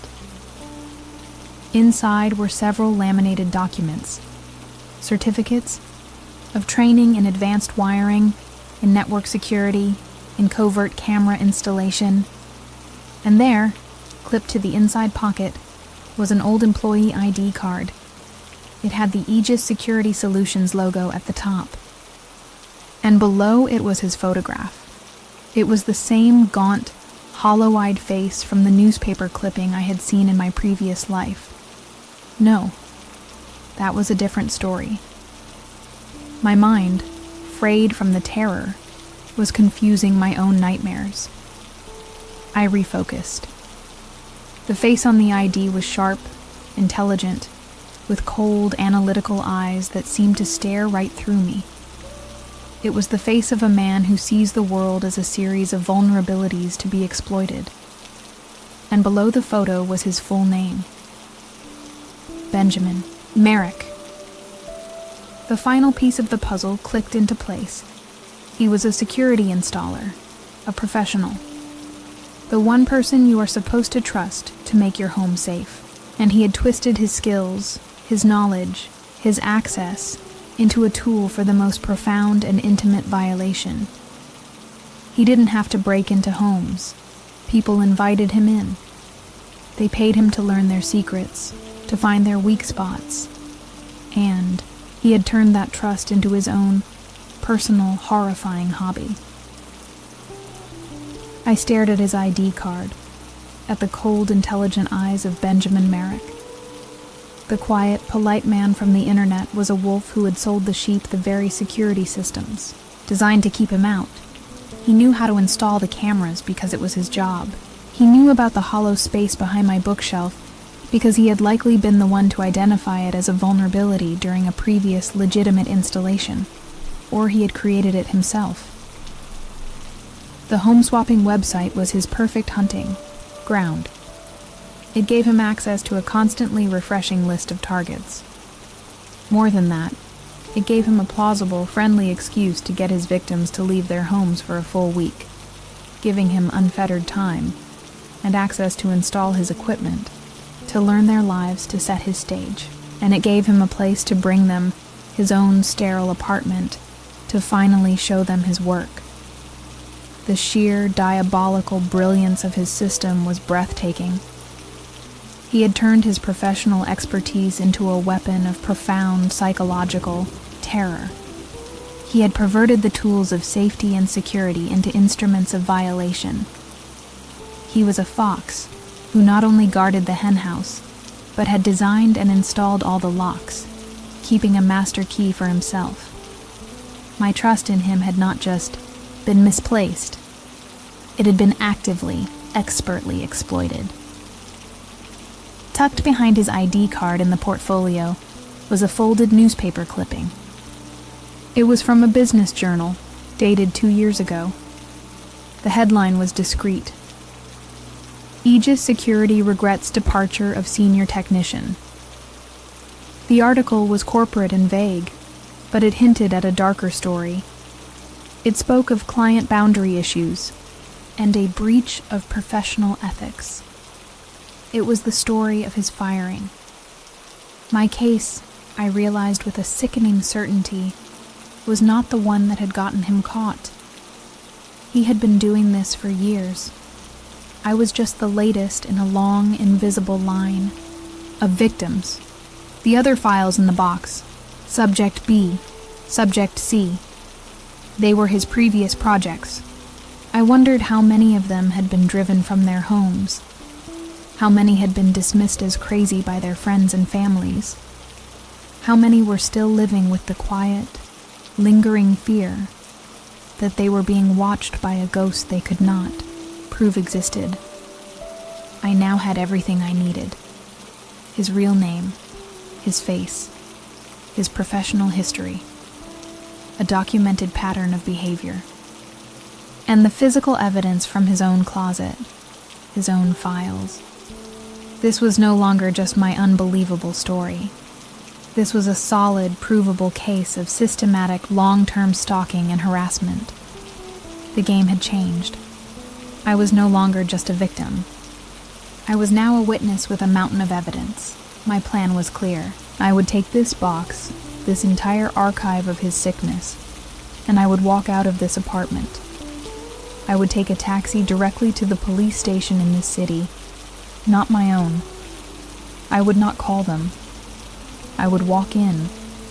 I would place the box on the counter, and I would let the evidence speak for itself. There would be no more room for disbelief, for skepticism. The proof was right here, in my hands. I carefully packed everything back into the box, the blueprints, the photos, the notebooks, the portfolio with his ID. It felt like I was disarming a bomb. Every object was a piece of his power, and I was now taking it, stealing it back. I sealed the box with the tape I had found, my movements precise and calm. The huntress had gathered her proof. It was time to bring it to the authorities. I stood up, the heavy box in my arms. The apartment was silent, but it no longer felt menacing. It felt pathetic. It was the empty, sterile lair of a sad, obsessive man. a man whose power was derived entirely from his anonymity and the disbelief of others. And I was about to strip him of both. I was about to turn on all the lights. I was about to show the world the monster that had been living in the dark.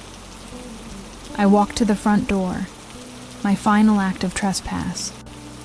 I would leave his home, and I would take his secrets with me.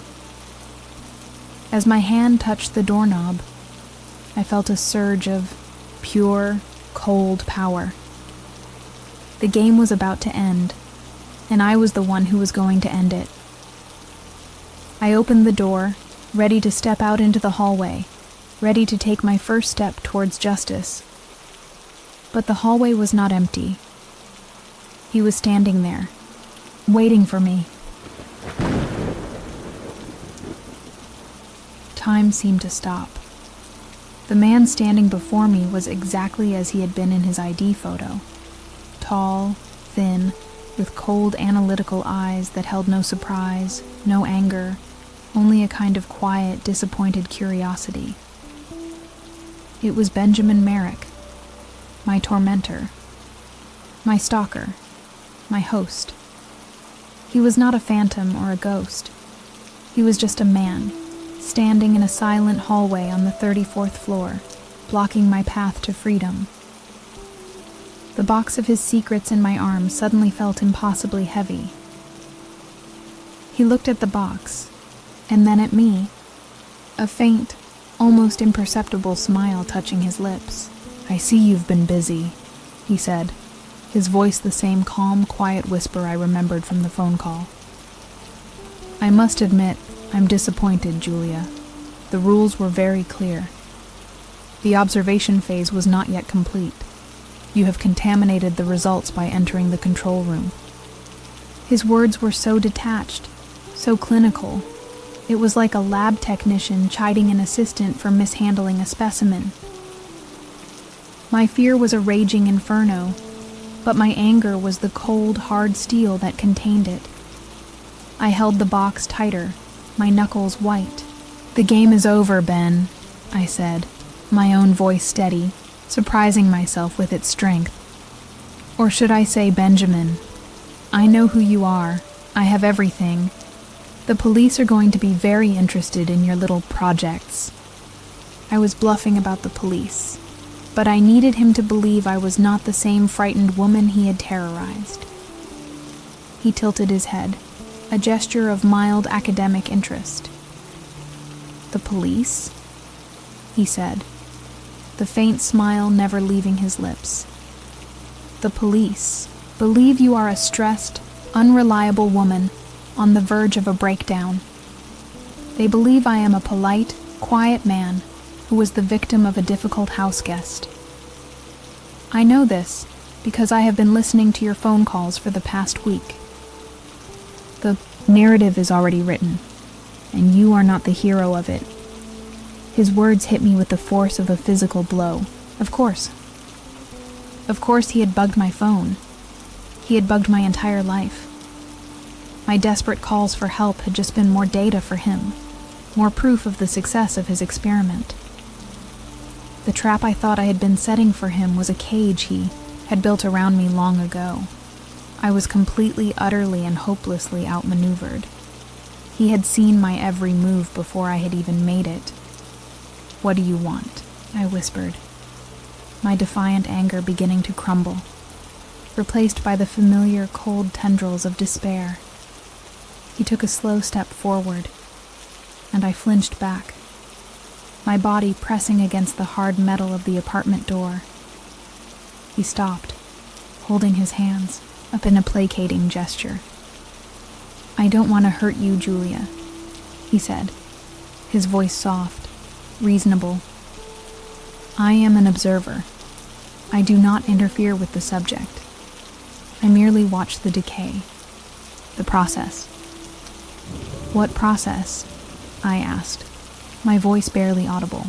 "The process of a life coming undone," he said, his eyes glowing with a quiet, fervent passion. "I introduce a small, inexplicable variable into a stable system, and I watch the system break down. I watch trust erode. I watch sanity fray. I watch as the subject is slowly, methodically isolated from their own support network by the sheer unbelievability of their own reality. It is the most beautiful, most pure form of psychological erosion. He was a monster, a true monster, but one who saw himself as a scientist, an artist. He was not driven by a simple need to cause fear, but by a detached academic curiosity in the mechanics of terror itself. He was not just a stalker, he was a philosopher of paranoia, and I was his latest thesis. The realization was more terrifying than any simple act of violence could ever be. He didn't want to kill me. He wanted to study me. Now, he said, taking another calm, slow step forward, I will take my research back, and you will go home, and the experiment will continue into its next, more interesting phase. The phase where the subject knows they are being watched, but is completely powerless to stop it. He reached his hands out for the box, his movements slow, deliberate, and completely non-threatening. He was not asking. He was informing me of what was about to happen. But he had underestimated me. He had underestimated the rage that had been forged in the crucible of my fear. I was not just a subject. I was not just a specimen. And I was not going to let him continue his experiment. In that split second, I made a choice. I would not hand him the box. I would not go home. I would not be his pet project anymore. I screamed, a raw, ragged sound of pure fury, and I threw the heavy box of his life's work directly at his face. The box hit him in the chest, not hard enough to injure, but with enough force to make him stagger back. It burst open upon impact, its contents, my life, his research, exploding across the pristine white floor of the hallway. Blueprints unrolled, photographs skittered across the polished concrete, and pages of his neat, spidery handwriting fluttered in the still air. For a single, crucial moment, his calm, analytical mask broke. His eyes widened in fury and panic as he looked at his precious data, scattered and disordered at his feet. That was my chance. I didn't wait to see what he would do next. I turned and I ran. I sprinted down the long, silent corridor, my bare feet flying across the cold floor. I could hear him behind me, not chasing me, but scrambling to gather the scattered pages of his life's terrible work. My attack had not been on him, but on his data, on his research. I had known instinctively that this was the only thing he truly cared about. I jabbed the elevator button, praying it would be there. The door slid open instantly. I threw myself inside and repeatedly pressed the lobby button, my eyes fixed on the hallway. He didn't follow. He had chosen his research over his subject. The doors slid shut, and I collapsed against the mirrored wall, my body trembling with a violent, uncontrollable catharsis. I had escaped. I was free. I never went back to my old apartment. I called the police from a burner phone and told them everything, directing them to his apartment, his command center. But I knew it was useless. By the time they arrived, he would be gone, along with his boxes of secrets. He was a ghost, a master of appearing and disappearing. And I, his former subject, had no desire to be part of the investigation. I just wanted to disappear myself, and so I did. I moved across the country to a small, quiet town where no one knew my name. I took a simple, quiet job. I rented a small, modern apartment in a new building, one with no history, no character, and as far as I could tell, no hollow spaces. I tried to build a new life for myself, a life of profound, deliberate, and boring simplicity. A life not worth observing. But the scars remain. I live in a state of constant, low-level vigilance. I do not trust people. I do not trust technology. I do not trust the promises of a shared community. My experience with Ben taught me that a friendly profile can be a mask, and that mutual trust is a weapon that can be used against you. The world is no longer a safe place. It is a collection of potential observers. I am forever a student of my own environment now, just as he was a student of mine. But my study is not one of obsession. It is one of survival. I check my rooms for hidden cameras. I am aware of every new smart device my neighbors install. I look at every smoke detector, every carbon monoxide alarm, every unassuming piece of technology, with a deep and abiding suspicion. My paranoia is my armor. I tell myself that I am safe now. He has no reason to find me. I was a single project, one among many, as the files in his box proved. He has likely already found a new home to swap, a new subject to study, a new life to slowly, methodically, and artistically dismantle. I am old data, a closed file in his vast, horrifying archive. I have to believe that to stay sane. But his lesson was a powerful one. There's always another window, another perspective.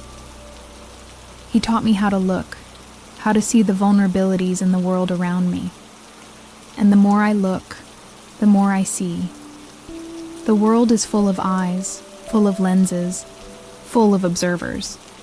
And the line between safety and surveillance is terrifyingly, impossibly thin. I am a survivor, but I am also, forever, a subject. And last night, as I was getting ready for bed in my new, safe, modern apartment, I happened to glance up at the smoke detector on my ceiling. It's a standard, generic model, the kind installed in thousands of homes. But in the center of it, there is a tiny, dark, circular space. A space that looks, to my trained and terrified eye, exactly like the lens of a camera. I don't know if it was there yesterday, but it is there now. And I know the observation has begun again.